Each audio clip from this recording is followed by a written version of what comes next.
আমারটা আমি 2000 বেচবো না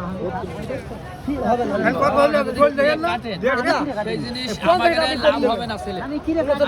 টাকা ভাড়া একবারে দিয়ে দিচ্ছি মানে 2000 কোন সময় কি রে কাটে গুণ না না তোমার খালি গুণ নেবেন কি রে কাটে শুধু আসে আমি একটা কথা শুনতে আমি একটা বলতে বলেন আমি কাকা কাকা আমি একটা কথা বলতে শুনতে পারেন জান আপনার কথা হলে 100 টাকা করে কম দেবেন আপনি 3900 টাকা 3900 টাকা দেবেন আপনি জান খান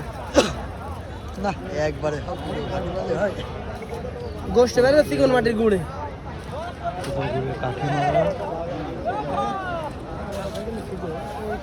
চিনি দেওয়া থাকতো একটা কথা বলি শোনেন এর আটা হইতো না আমি বলতে শোনেন নিজের জিনিস নিজে বেচবেন খাই যাতাই হোক এই যে গুড়টা নিয়ে আপনি ধরেন খান ওটা সমস্যা